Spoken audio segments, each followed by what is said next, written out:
Have you ever seen a family completely destroy everything they have just to protect their lazy, deadbeat favorite child? Well, today we have a case exactly like that, and let me tell you, my blood is absolutely boiling. This guy literally paid for his parents' lives, and what did he get in return? Complete and utter betrayal. Let's get into it. My name is Marcus, and if I ever had any lingering doubts about where I actually stood in my own family, they were permanently erased the day I uncovered the will. It wasn't even some dramatic, sit-down moment where my parents sat me down in the living room and tearfully dropped the news themselves. No, I found out entirely by accident. By sheer, dumb, agonizing luck. It happened a few months ago when I was over at their house. The very same house I had been practically keeping afloat over the past 7 grueling years. I was the one paying the bulk of the mortgage. I was the one doing the heavy grocery runs every other weekend. I was the one funding the expensive roof repairs when the winter storms hit. I was the invisible, exhaustible glue keeping their entire lives put together. All while my younger brother, Lucas, did absolutely nothing.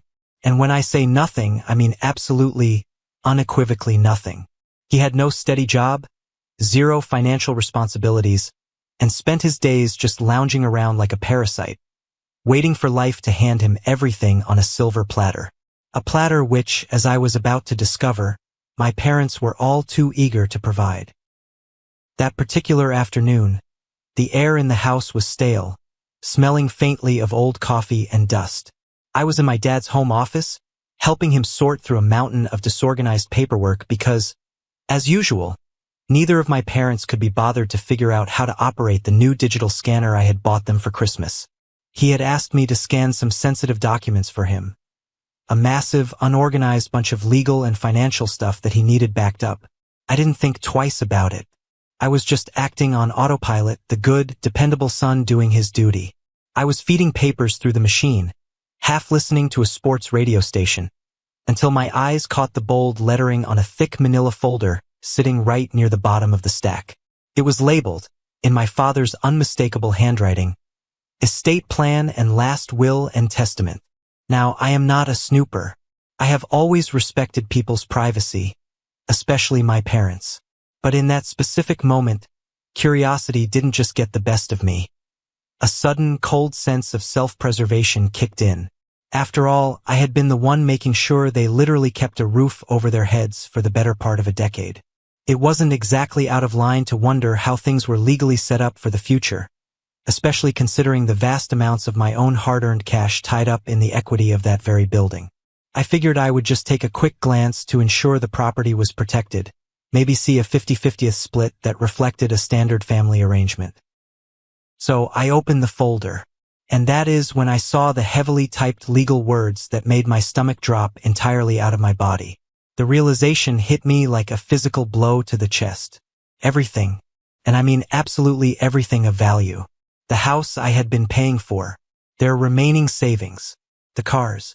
Every single tangible asset they possessed was legally designated to go directly to Lucas. I scanned the pages frantically, my eyes darting across the legal jargon, desperately looking for my name. There was not a single mention of me, except for one generic, sickeningly hollow line in the introduction about loving both of our sons equally. While that was exhausting even reading it, are you kidding me? He pays the mortgage for 7 years and they leave the house to the parasite brother? What would you guys even do if you saw your name wiped out like that? Yeah, right. Equally. That must be why they went to a lawyer and explicitly made sure their lazy, entitled golden child would inherit the entirety of their estate, while the son who was actually keeping them financially afloat, the son who sacrificed his own weekends and vacations to fix their plumbing and pay their property taxes, didn't even warrant a footnote. I stood there in the quiet office, the hum of the scanner suddenly sounding deafening. I felt like the biggest, most pathetic fool on the planet. Here I was, a man pushing 40, bending over backward for them, delaying my own life goals, making sure their bills got paid on time, making sure they never had to worry about putting food on the table. And all the while, behind my back, they sat around the dining room table and planned for a future where I got absolutely nothing. They saw me not as a son, but as a utility. A walking, talking retirement plan that required 0 return on investment. But the betrayal did not stop at the will. If it had just been the house, maybe I could have rationalized it. Maybe I could have told myself that Lucas was helpless and they were just trying to secure a roof for him. But as my trembling hands turned the pages of that estate folder, a secondary piece of paper slipped out from between the heavy legal documents and fluttered to the floor. It was a bank receipt. A very specific, very large bank receipt dated exactly 1 year ago. Looking at that date, a wave of profound nausea washed over me. Exactly 12 months prior, my world had been turned upside down. My parents had called me in the middle of the night, both of them weeping hysterically into the phone. They told me my father had a severe, life-threatening arterial blockage. They claimed he needed emergency, specialized heart surgery immediately, and their Medicare and supplemental insurance wouldn't cover the specific out-of-network surgeon who was supposedly the only one available to save his life. The out-of-pocket cost was $15,000. They begged me. My mother sobbed, saying if I didn't help, my father would die. At the time, I didn't hesitate. You don't hesitate when your father's life is on the line. I didn't ask for medical records. I trusted the terror in my mother's voice. I immediately liquidated the $15,000 I had painstakingly saved up for a down payment on my own home. I wired the money directly to their account the very next morning. For the past year, I had been working brutal night shifts, taking on every piece of overtime I could physically handle, exhausted to my bones, just trying to rebuild the savings I had sacrificed to save his life. I had lived on cheap pasta and coffee, convinced I had done the noble, necessary thing as a son. I picked up the receipt from the floor. It was a confirmation of a wire transfer from my parents' joint account. The amount was exactly $15,000. But the recipient wasn't a hospital. It wasn't a cardiology clinic.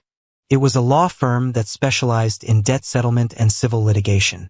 Attached to the bank receipt with a rusted paperclip was a legal release form. I read the text, my vision blurring with an anger so intense it felt like fire in my veins. The $15,000 had been used to settle a massive underground gambling debt that Lucas had racked up.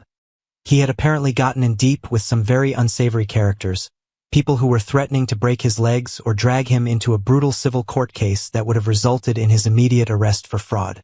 There was no arterial blockage. There was no emergency heart surgery. My father's miraculous, speedy recovery wasn't a medical marvel.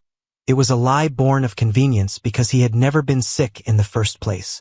They had looked me in the eye, weaponized my love and fear for my father's life, and manipulated me into draining my own hard-earned future just to bail out their degenerate, gambling-addicted 30-year-old son. They stole my down payment to pay off a bookie. And then, as the ultimate spit in the face, they went to an estate lawyer and ensured that the very house I was currently paying the mortgage on would eventually belong to the same worthless brother I had just unknowingly bailed out. Well, what a story. Oh my God, those parents really suck. I mean, faking a life-threatening heart attack to steal 15 grand from your hardworking son to pay off a bookie? How do you even look at yourself in the mirror after doing something so evil? The physical sensation of that betrayal is hard to describe. It wasn't just sadness. It was a violent, suffocating rage. My chest felt tight. My breathing grew shallow. Every memory of the past 7 years. Every time I handed over a check. Every time I skipped a vacation to fix their broken water heater. Every overtime shift I worked while practically hallucinating from sleep deprivation flashed before my eyes. They had played me. They had looked at my loyalty and seen only a deep pocket to exploit. The sheer, calculated cruelty of fabricating a lethal medical emergency just to protect Lucas from the consequences of his own pathetic actions was something a sociopath would do. And these were my parents. I gripped the edge of the wooden desk so hard my knuckles turned white, trying to ground myself. I wasn't just a discarded son. I was a victim of financial and emotional fraud perpetrated by the people who brought me into this world. I don't know how long I stood there, frozen in the sterile light of the office, but the sound of heavy footsteps in the hallway snapped me back to reality. The door creaked open, and my dad walked in, holding a mug of coffee, looking completely unbothered. "Hey, Marcus, what's taking so long with those scans?" he asked, his tone casual, entirely oblivious to the nuclear bomb that had just detonated in my mind. I didn't try to hide the documents. I didn't scramble to put them back in the folder. I slowly turned around. In my left hand, I held the last will and testament. In my right hand, I held the $15,000 debt settlement receipt. I looked him dead in the eye, letting the silence stretch until the air in the room felt thick enough to choke on. "So, this is how it is?" I said. My voice didn't shake. It wasn't loud. It was unnervingly, terrifyingly calm. The kind of calm that comes when a relationship completely dies. "Everything to Lucas? Every brick of this house that I have been paying the mortgage on for 7 years goes to him." My dad's face went completely pale. The casual demeanor vanished instantly. He stopped dead in his tracks, his eyes darting from the will in my left hand to the receipt in my right. "Marcus, what are you doing in my private folders?" he stammered, trying to deflect, trying to seize the moral high ground by accusing me of snooping. I ignored his pathetic attempt to change the subject. I raised my right hand, shaking the bank receipt so the paper snapped loudly in the quiet room. "And this? A heart surgery, Dad? A life-threatening blockage." My voice finally cracked, just a fraction, leaking the venom I was holding back. "You let me drain my savings. You let me work graveyard shifts for a year thinking I saved your life, and my $15,000 went to pay off Lucas's gambling debts?" He swallowed hard. He looked like a cornered animal. But instead of falling to his knees, instead of offering the massive, groveling apology that any decent human being would owe, he just sighed. He actually sighed, like I was some unruly teenager throwing a tantrum over a borrowed sweater. "Marcus, it's complicated," he muttered, looking down at his shoes. "You don't understand the trouble your brother was in. We had to protect him." "It's complicated?" I snapped, the volume of my voice finally rising, echoing off the walls. "No, it looks pretty damn simple to me. You lied. You stole from me to save a parasite, and then you wrote me out of your lives legally. That is the definition of simple." Hearing the commotion, my mother hurried into the office. She stopped in the doorway, taking in the scene, the documents in my hands, my father's pale face, my rigid posture. When she realized what I was holding, her reaction was even more grotesque than my father's. She didn't look guilty. She immediately shifted into her practiced, manipulative motherly persona. "Marcus, honey, please lower your voice," she said gently, taking a step forward like she was trying to soothe a feral dog. "You don't need the inheritance, sweetheart. And that money, well, you have a solid career. You're strong, you're independent. Lucas, well, he struggles. He has a sickness. We just want to make sure he's taken care of when we're gone. You wouldn't want to see your brother out on the street, would you?" I stared at her, the absolute audacity, the twisted, sickening logic that my success and hard work meant I deserved to be defrauded and discarded, while Lucas's failures meant he deserved to be rewarded with my money and their assets. They weren't even ashamed. In their warped minds, this was entirely justified. I was the strong workhorse, meant to pull the cart until I died, and Lucas was the precious cargo. I took a deep, shuddering breath, locking all the pain away in a vault deep inside my chest. I gently, almost meticulously, placed the will and the receipt down on the edge of the desk. I looked at both of them, seeing them clearly for the very first time in my life. Not as my parents, but as emotional and financial vampires. "Got it?" I said, my voice dropping back to that eerie, dead calm. "I am so incredibly glad to finally know exactly where we stand." "Marcus, wait, let's just talk about—" My dad started, reaching a hand out. I turned my back on him. I walked out of the office, down the hallway, and out the front door. I didn't slam it. I just pulled it shut behind me with a quiet, final click. The drive back to my apartment was a blur. I didn't turn on the radio. I just drove in total silence. The hum of the tires on the asphalt, the only sound accompanying the storm raging in my head. I didn't cry. The betrayal was too deep, too fundamental for tears. What I felt was an overwhelming, terrifying sense of clarity. The illusion of family had been violently stripped away, leaving only the cold, hard mechanics of exploitation. The moment I walked through the door of my apartment, I didn't take off my coat. I didn't sit down on the couch. I walked straight to my laptop, flipped it open, and logged into my online banking portal. This was where the actual severing of ties would happen. For years, I had been operating on autopilot, acting as their invisible safety net. It was time to pull the net away. With methodical precision, I went into my scheduled transfers. There was the bi-weekly transfer of $800 that went directly toward their mortgage principal. Click. Cancelled. There was the monthly $300 transfer to their utility accounts to ensure the lights and heat stayed on. Click. Cancelled. Then, I pulled up the secondary credit card account, the one I had opened in my name but handed over to my mother for emergency groceries and pharmacy runs. I scrolled through the recent charges. Dozens of fast food runs, premium cable subscriptions, and expensive liquor purchases, undoubtedly for Lucas. I didn't even blink.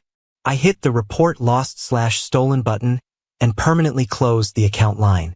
In less than 15 minutes, I completely dismantled the financial pipeline that had been keeping their comfortable, consequence-free lifestyle afloat. Then the silence began. I knew exactly how my parents operated. They were masters of passive-aggressive warfare. I knew that in their house, they were likely sitting around the kitchen table, convincing each other that I was just throwing a massive temporary fit. They probably told Lucas that I was just being dramatic and that I would cool off in a few days. They expected me to feel guilty. They expected that the ingrained, lifelong conditioning of being the responsible older brother would eventually overpower my anger. They were waiting for me to come crawling back, checkbook in hand, apologizing for daring to question their divine authority as parents. For the first 2 weeks, there was absolute radio silence. No phone calls. No text messages checking in to see if I was okay. Not a single word of apology regarding the $15,000 theft. They were playing a game of chicken, fully confident that I would swerve first. But what they didn't anticipate was the profound, intoxicating effect of the silence on me. As the days passed, I didn't feel guilt. I felt liberation. I slept through the night for the first time in a year without waking up in a cold sweat about overtime shifts. When my next paycheck hit my account, I stared at the balance. I didn't immediately have to mentally subtract $1,000 to cover their expenses. The money just sat there. It was mine. For the first time in my adult life, the fruits of my grueling labor belonged entirely to me. The heavy, suffocating yoke I had been dragging around had simply vanished. I spent my weekends reading, going to the gym, and reclaiming the life that had been put on hold to fund their dysfunction. The silence wasn't a punishment. It was a sanctuary, and I was never, ever going back to the noise. The illusion of their independence lasted exactly 18 days. That was apparently how long it took for the reality of their financial incompetence to finally catch up with them. The bills were undoubtedly piling up on their kitchen counter, and the realization that the magical money fairy had permanently closed up shop was beginning to set in. It happened on a Tuesday afternoon. I was sitting at my desk at the engineering firm where I worked, reviewing some blueprints, when my phone vibrated on the desk. I glanced at the screen. It was a text message from my dad. I didn't open it immediately. I let it sit there for a solid hour, my heart beating slightly faster, anticipating the contents. Was it an apology? Was it a desperate plea for forgiveness? Was it an acknowledgement of the horrific breach of trust regarding the gambling debt? Finally, I picked up the phone, unlocked it, and tapped the notification. The text read, "The property taxes are due next week." Wait, what? No apology? No shame? Just pay our taxes. The sheer audacity of these people is insane. How do you guys deal with people who are this delusional? That was it. 8 words. I stared at the glowing screen for a long time, letting the sheer, unfiltered audacity of that message wash over me. I analyzed those 8 words from every angle. There was no, "Hi Marcus, how are you holding up?" There was no, "We really need to talk about what happened." There was absolutely zero acknowledgement of the catastrophic fallout from our last encounter. It was just a cold, transactional demand. It was a command issued from a manager to a subordinate. In that moment, any lingering shred of doubt I had about my decision evaporated into thin air. This text was the ultimate proof. They truly, fundamentally did not view me as a human being with feelings, boundaries, or a right to my own life. I was nothing more than an appliance to them. When the refrigerator stops working, you don't ask the refrigerator how it feels. You just kick it and expect it to dispense ice. They were kicking the machine, fully expecting the cash to dispense. A cold, dark amusement bubbled up in my chest. They really thought I was that broken. They really thought their hold on me was so absolute that they could steal my future, leave their entire estate to the brother who caused the theft, and then casually text me to pay the taxes on the house I would never own. I typed my reply with steady fingers. I didn't use all caps. I didn't use exclamation points. I kept it as brief and transactional as his original message. I'm sure Lucas will handle it since the house is his. I hit send. The reaction was instantaneous. It didn't take an hour. It took exactly 4 minutes for my phone to start ringing. The caller ID flashed Mom. I didn't decline the call. I just let it ring. I watched the screen light up, vibrate against the wood of my desk, and eventually go dark as the call went to voicemail. 10 seconds later, it rang again. Again, I let it ring out. They were panicking. The appliance was refusing to dispense. The reality was finally breaching their bubble of entitlement, and I was entirely immune to their desperation. By that evening, the panic in their house must have reached a fever pitch, because they finally deployed their most useless weapon, Lucas. I was sitting on my couch, enjoying a cold beer and watching a documentary, something I rarely had the energy to do when I was working myself to death for them. My phone buzzed. It was a text from Lucas. Just seeing his name pop up on my screen made my jaw clench. This was the guy who had spent the last decade sleeping until noon, playing video games, and apparently gambling with mobsters on my dime. I opened the message. It was a masterpiece of entitled delusion. Dude, why are you being such a drama queen? Mom is crying. Just help them out like you always do. It's not a big deal. I actually laughed out loud in my empty apartment. A drama queen. Finding out my parents orchestrated a massive financial fraud against me to pay off his illicit debts, and then legally disinherited me in his favor, was apparently just me being a drama queen. He genuinely believed that the natural order of the universe was for me to suffer and bleed so that he could remain comfortable and unaccountable. I set my beer down and began typing, my thumbs hitting the screen with aggressive precision. No, I think you've got it perfectly covered since you're the favorite son who gets the entire estate. Why don't you use some of that $15,000 they stole from my life savings to pay the taxes? You know, the money that saved your legs from being broken by your bookie. I watched the little typing bubble appear, disappear, and reappear on the screen. He was struggling. He had never actually been confronted with the raw, ugly truth of his existence. He was used to being shielded by our parents. Finally, his reply came through, Bro, that's in the past. Are you seriously mad about the will? Grow up, man, it's just money. Family is more important than cash. Don't be so selfish. The sheer hypocrisy was staggering.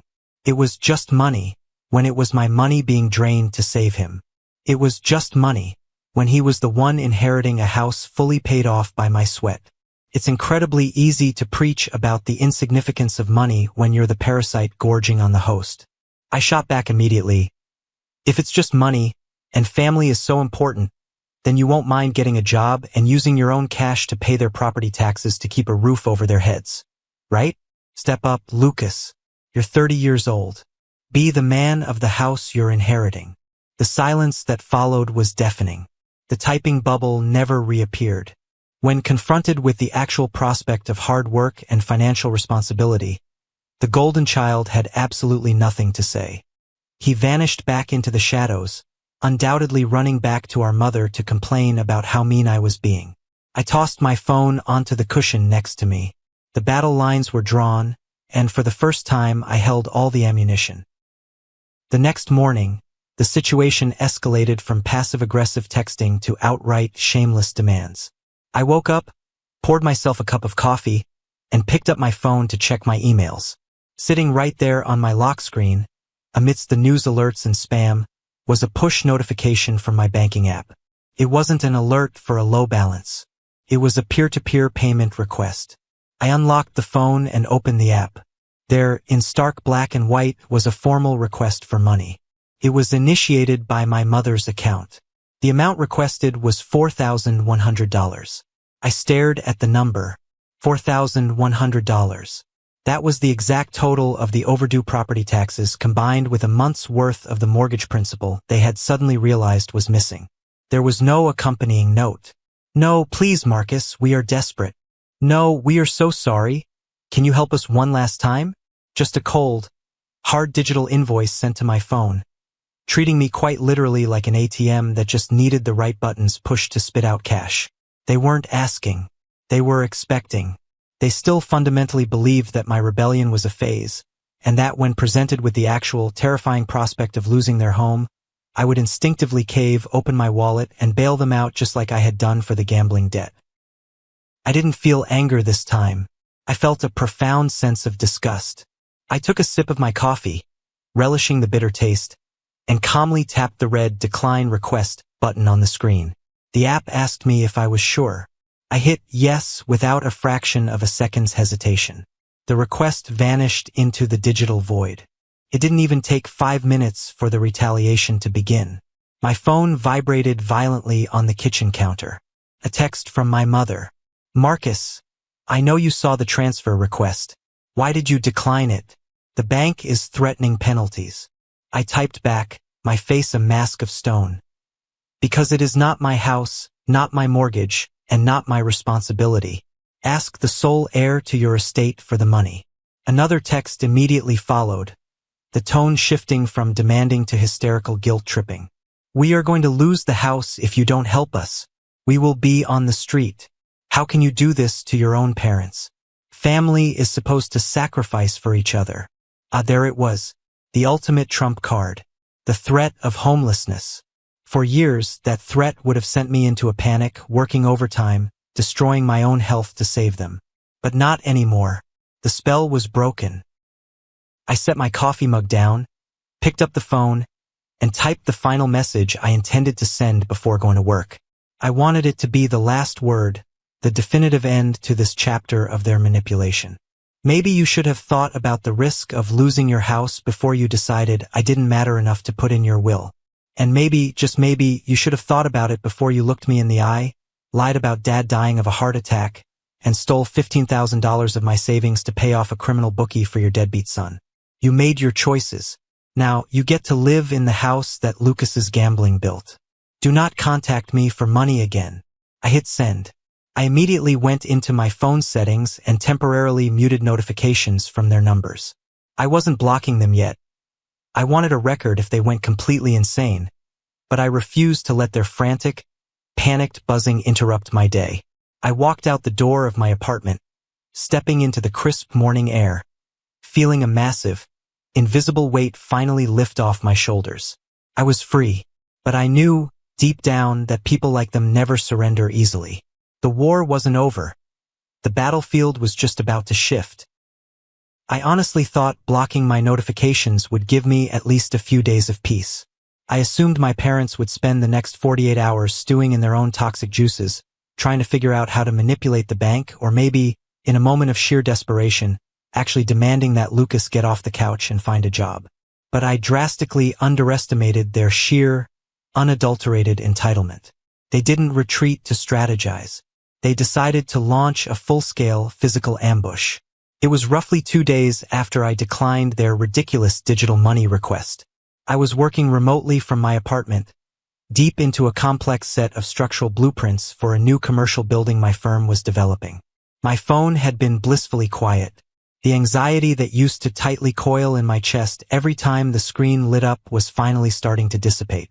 I was actually humming a song to myself, enjoying the quiet hum of my air conditioner, when my desk phone, the landline connected directly to the building's front concierge desk, rang sharply. I picked it up, expecting it to be a delivery driver trying to drop off a package. "Hello. Hi, Marcus. It's Sarah down at the front desk." The concierge's voice came through, sounding strained and incredibly uncomfortable. I'm so sorry to bother you during work hours, but, well, your family is down here in the lobby. I stopped breathing for a fraction of a second. My hand froze over my mouse. What? Your parents and another young man? Sarah hesitated, lowering her voice as if she was trying to shield the receiver. They are being extremely loud. They're claiming it's a massive family emergency and that you are deliberately ignoring their calls. They demanded I give them the access code to the elevators to come up to your floor. I told them it's against building policy without your direct authorization, but your mother is practically screaming that they are going to lose their home. Do you want me to call building security and have them escorted out? A cold, heavy knot of pure anger formed in the pit of my stomach. They had actually shown up at my sanctuary. They had dragged their mess out of their living room and brought it into my personal space, trying to publicly humiliate me into submission. They thought if they caused a big enough scene, if they embarrassed me in front of the building staff and my neighbors, I would panic and write them a check just to make them go away. I took a deep, stabilizing breath, pinching the bridge of my nose. The old Marcus would have been terrified. The old Marcus would have authorized them to come up, ushered them inside quickly to hide the shame, and frantically tried to negotiate a peace treaty that ended with my bank account being drained. But the old Marcus died the moment he saw that $15,000 gambling debt receipt. No, Sarah, I said, my voice shockingly calm, echoing the coldness I felt inside. Do not call security, and definitely do not let them up to my floor. I will come down and handle this right now. I hung up the phone. I didn't rush. I took my time. I saved my blueprints, locked my computer screen, and walked over to the hallway mirror. I checked my reflection. I didn't look like a scared, compliant son anymore. I looked like a man who was absolutely done being a victim. I grabbed my keys, stepped out of my apartment, and took the elevator down to the ground floor. The doors slid open with a soft ping, and the moment I stepped into the expansive, marble-tiled lobby, I saw them.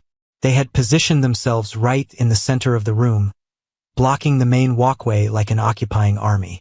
My mother had her arms crossed tightly over her chest, her face pinched into a dramatic mask of exaggerated suffering.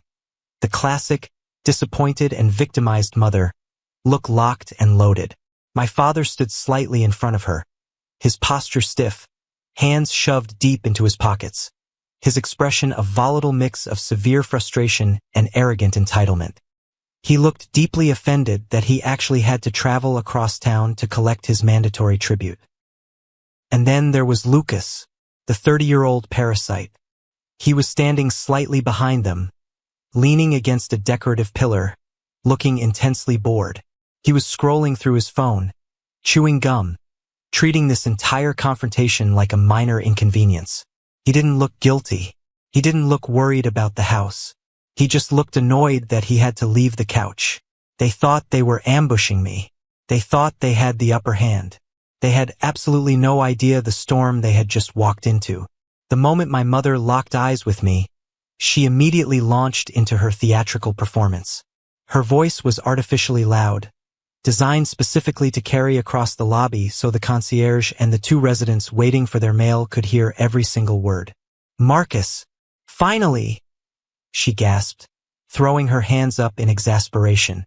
We have been trying to reach you for days.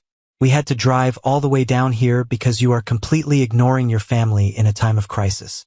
We need to talk right now. I didn't speed up my pace.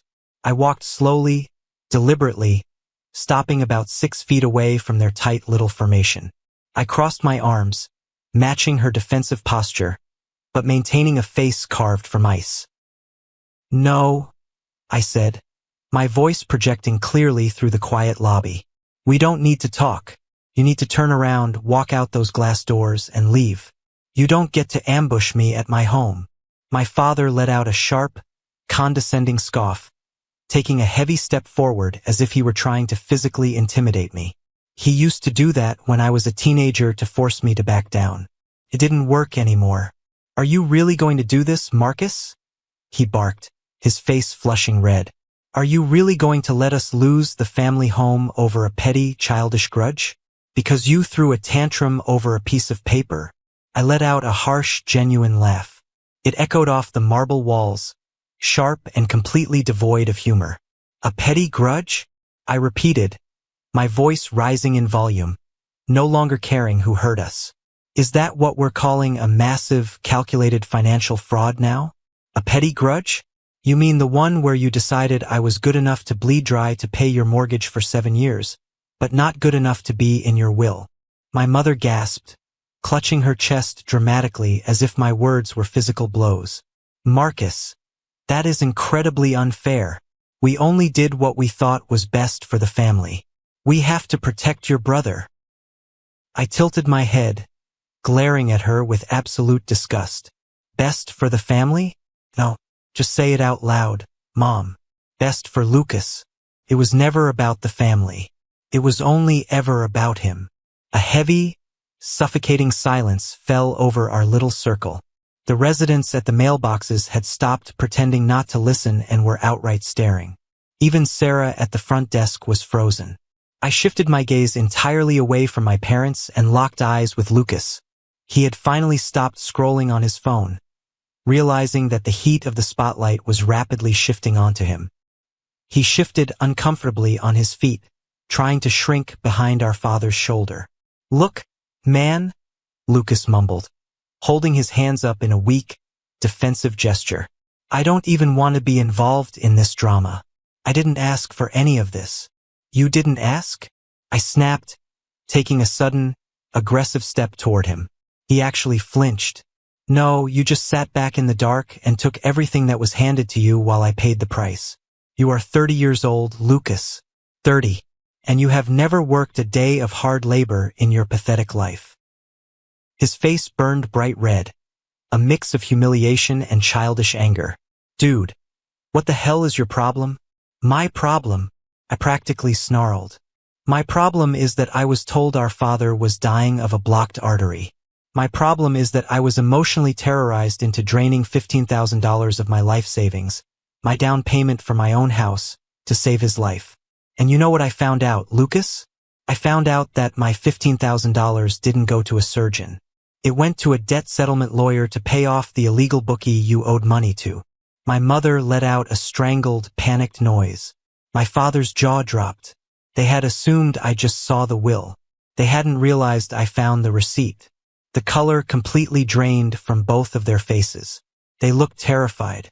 Yeah, I said softly, the venom dripping from every syllable. I know everything. You lied about a dying heart to fund a gambling addict. So here is the deal, Lucas. You want to inherit the house? Start acting like a homeowner. You want to be the golden child? Start paying their damn property taxes. Use the 15 grand I supposedly gave you, because I am officially done being your personal bank. I am done being defrauded. Yes, finally. Good for him standing his ground. They thought they could embarrass him in front of the whole building, but he just dropped a nuclear bomb on them. Have you guys ever had to publicly confront toxic family members like this? Lucas looked away, suddenly finding the marble floor absolutely fascinating. He had nothing to say. The coward had no defense. My mother, desperate and cornered, fell back on her only remaining weapon. Her voice trembled as she tried to spin the guilt trip one last time. Marcus, please. He's your brother. We are family. Family takes care of each other no matter what. I looked at her, feeling absolutely nothing. The love I once had for her was gone, replaced by a cold, hollow void. Exactly, I said, my voice dead and final. Family takes care of each other. So why didn't you ever take care of me? She froze. Her mouth opened and closed, but no words came out. There was no comeback to the raw, undeniable truth. My father stared at the floor, defeated. I didn't wait for a response. I let out a slow, cleansing breath, feeling lighter than I had in years. We are done here. Do not ever come to my home again. I turned on my heel, walked to the elevator, punched in my code, and went back up to my life, leaving them standing in the lobby, surrounded by the shattered ruins of their own lies. When you strip a narcissist of their control, they don't reflect on their actions. they immediately pivot to controlling the narrative. Since my parents could no longer manipulate me in private, they decided to publicly assassinate my character.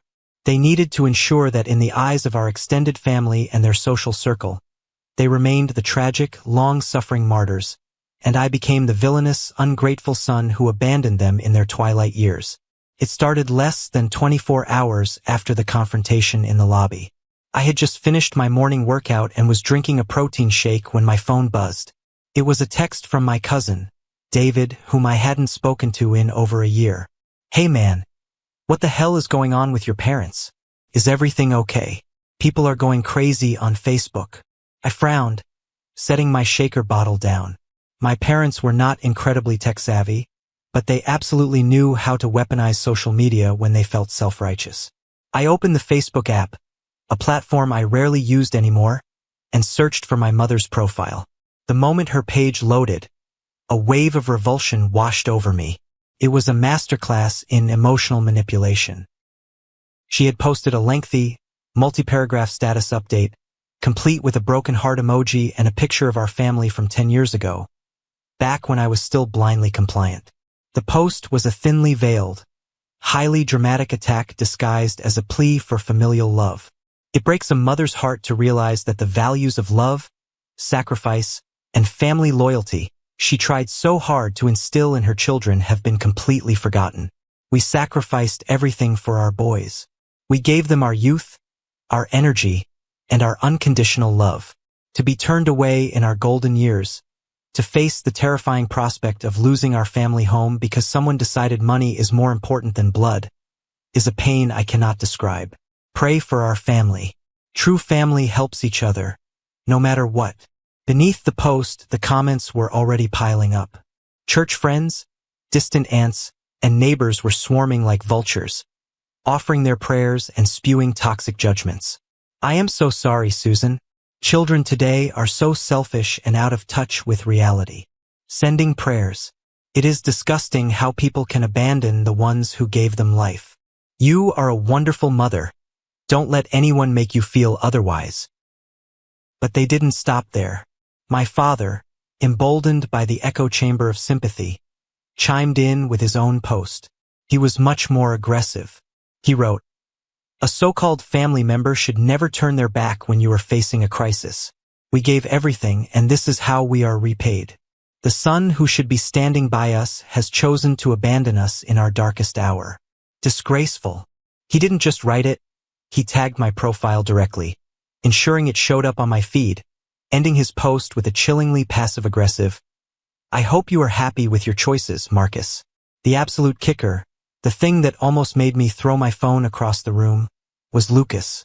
The coward who couldn't even look me in the eye in the lobby had suddenly found his courage behind a keyboard.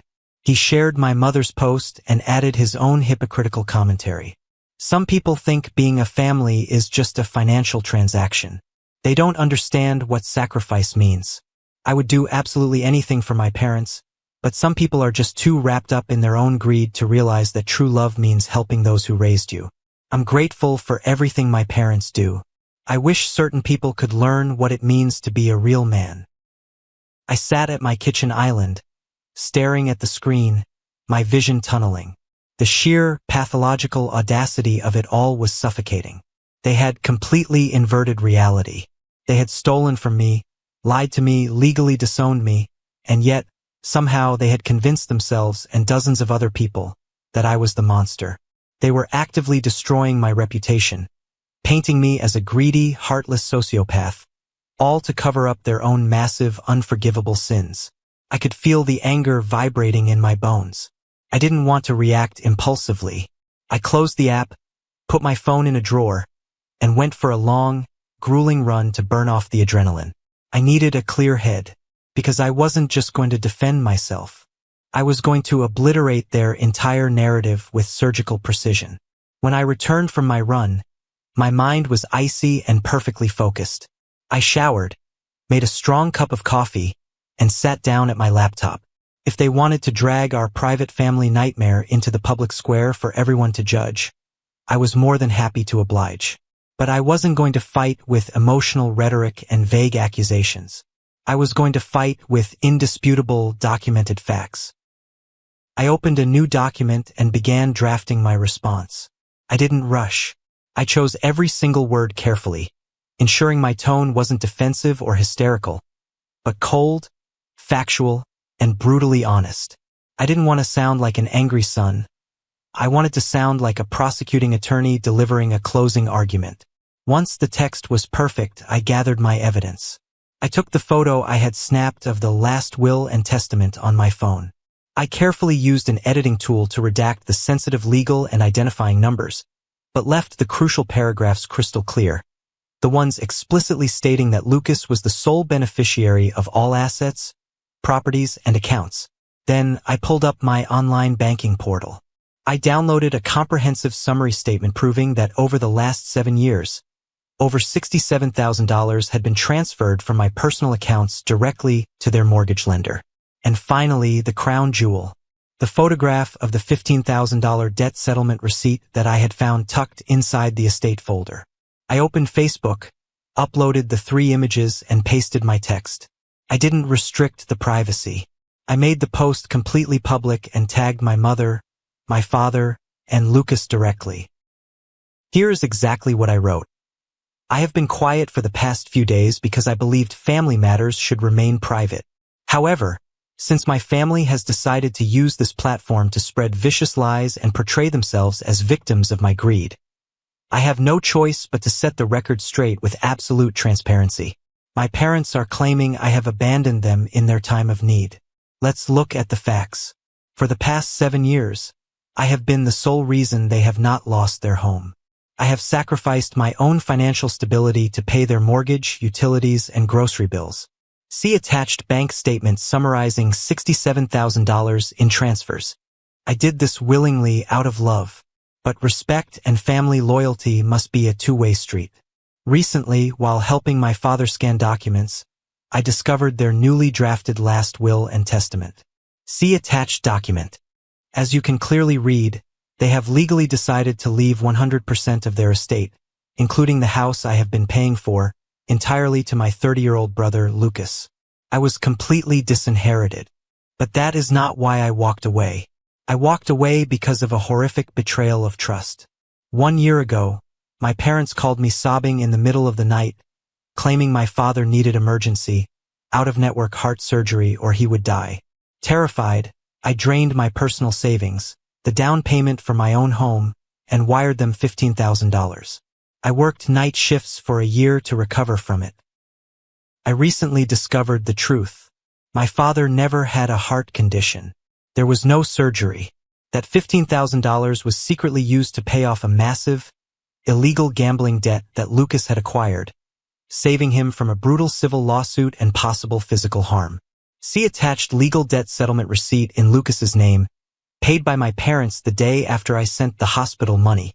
They weaponized my love for my father's life to steal my future and fund my brother's gambling addiction. And then, they legally left their entire estate to the addict they stole my money to protect. So, to my aunts, uncles, and everyone leaving hateful comments, I am not turning my back on family. I am turning my back on parasites who lied about a dying heart to fund a gambler, while legally writing me out of the family. I have paid my dues in blood and sweat.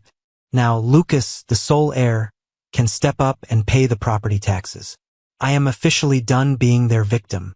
I took a final breath, reading through the post one last time to ensure everything was perfect. My finger hovered over the mouse. With a single click, I hit post. The bomb was dropped. I closed my laptop, walked away, and let the shockwaves tear through their carefully constructed reality. This is exactly what they deserve. You don't get to play the victim on Facebook when you are literally a thief. Bringing the bank statements and the receipts is the ultimate power move. How satisfying was that? The explosion of the truth was not instantaneous. It had a slow, terrifying build-up, like watching a tidal wave pull the ocean back before slamming into the shore. For the first 20 minutes after my post went live, there was absolute silence. No likes, no comments. I knew exactly what was happening.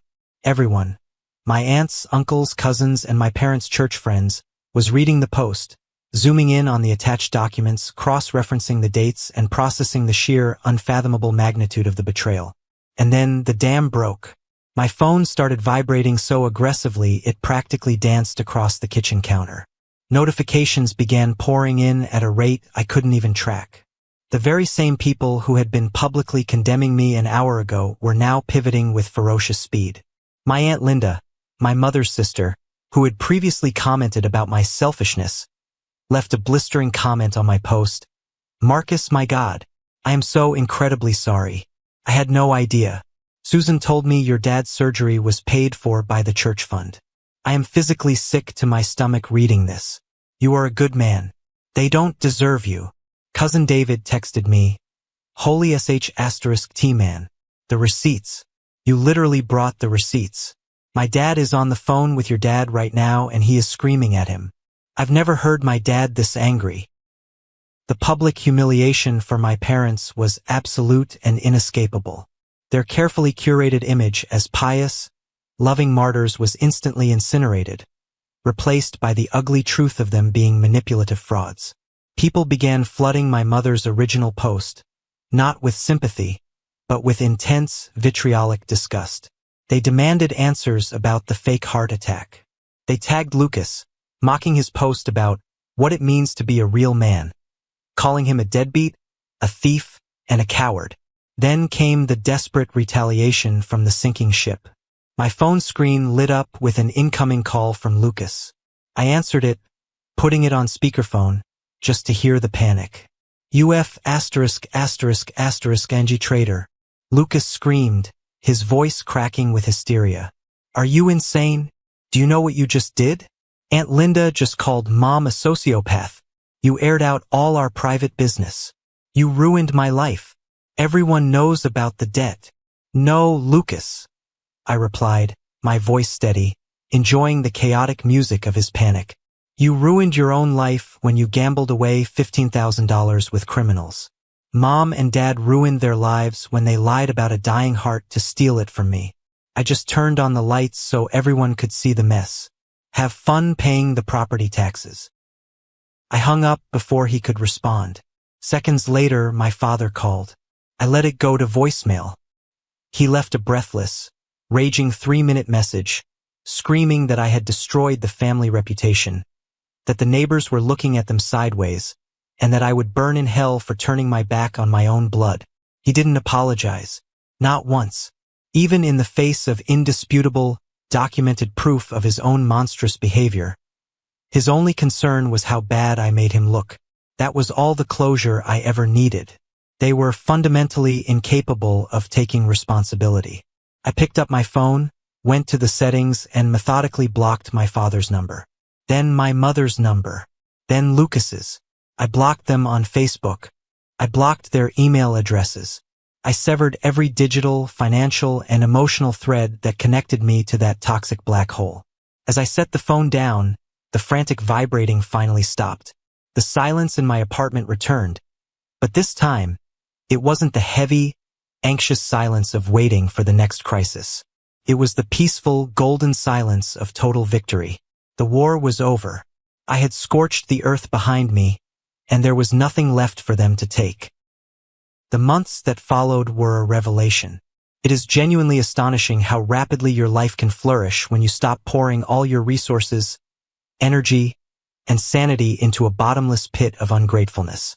Without the crushing burden of my parents' mortgage and Lucas's hidden disasters dragging me down, my financial situation transformed almost overnight. My bank account, previously a source of constant anxiety, began to grow with aggressive health. I threw myself into my work, not out of desperate necessity to survive, but with a renewed passion. Within 6 months, my firm recognized my focus and promoted me to a senior project manager position, complete with a substantial salary increase. I was finally building my own empire, brick by personal brick. News from the wasteland I left behind occasionally filtered through the grapevine. Aunt Linda, who had completely cut ties with my mother over the fraudulent heart surgery stunt, would sometimes call me to check in and inadvertently drop updates. The fallout for them was catastrophic. Stripped of their primary funding source and entirely alienated from the extended family, who refused to loan them a single dime after learning the truth. Reality hit them like a freight train. They couldn't pay the property taxes. They couldn't afford the backdated mortgage payments. The bank, devoid of any emotional manipulation, simply moved forward with standard procedures.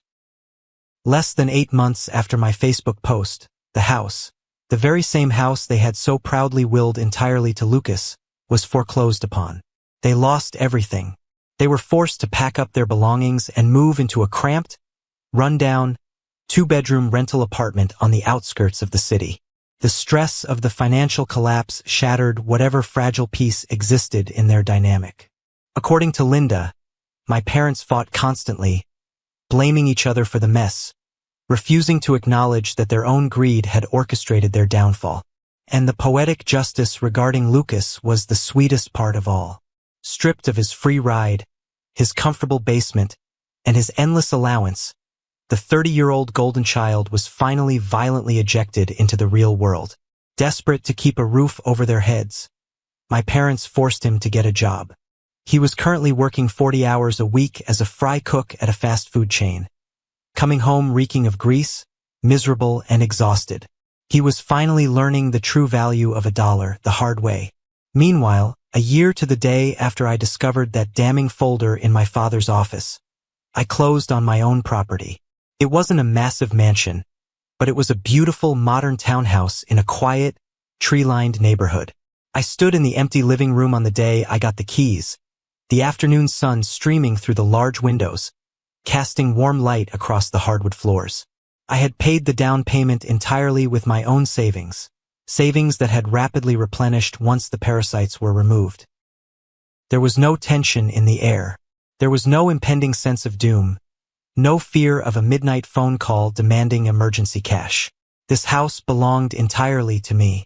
Every wall, every door, every square inch was mine. It was a fortress of peace built on the foundation of my own self-respect. I had survived the fire, and I had built a castle from the ashes. Looking back at the entire nightmare, the most profound realization I had was how deeply conditioned I had been to accept my own abuse. For years, I had genuinely believed that being a good son meant setting myself on fire just to keep my family warm. I had internalized the toxic lie that blood obligation meant unconditional financial and emotional servitude, regardless of how deeply they disrespected me. Society constantly pushes this narrative that family is everything and that you must forgive and forget because you only get one set of parents. But that is a dangerous, manipulative myth. Biology does not grant anyone a free pass to exploit, defraud, and emotionally terrorize you. Blood makes you related, but loyalty, respect, and mutual care are what actually make you family. My parents and my brother demanded the privileges of family while behaving like hostile enemies. When I found that will, and when I uncovered the horrifying truth about the $15,000 gambling debt disguised as a dying man's heart surgery, I didn't just lose my family. I realized I never actually had one to begin with. I was mourning an illusion, but destroying that illusion was the greatest, most painful gift I have ever received. It taught me the absolute necessity of boundaries. It taught me that my life, my labor, and my future have intrinsic value, and I have a fundamental right to protect them. I am not a supporting character in someone else's tragic play, destined to suffer quietly so they can shine. I am the architect of my own life.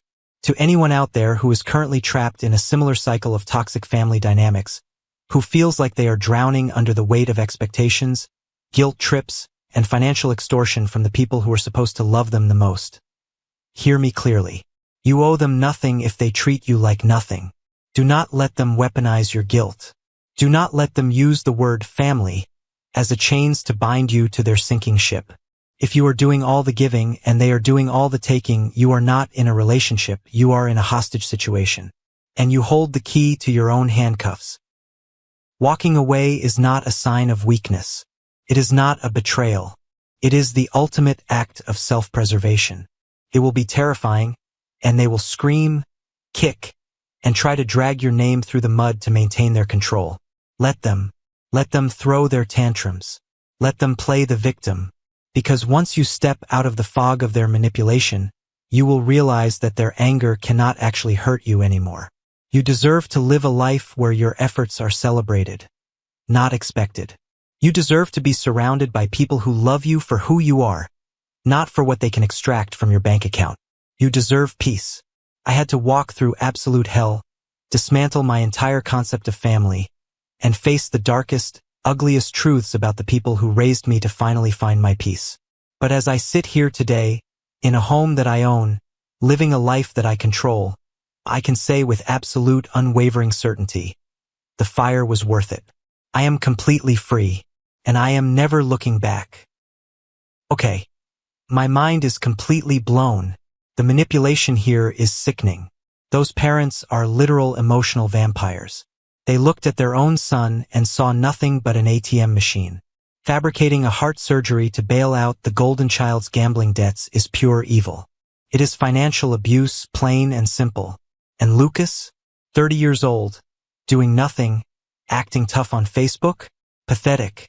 I am so glad Marcus scorched the earth. Biology does not give you a free pass to terrorize someone's life. He built his own castle from the ashes, and they got exactly the miserable life they built for themselves. User AngryPanda99 says, NTA. Marcus is a legend. Blood does not make you family. You are spot on, AngryPanda99. Bringing the receipts is the only way to win against narcissists. User FamilyFirst88 says, Marcus stooped to their level by posting private documents on Facebook. Are you kidding me? FamilyFirst88 stooped to their level? He was defending himself from character assassination. They started the public war, he just finished it.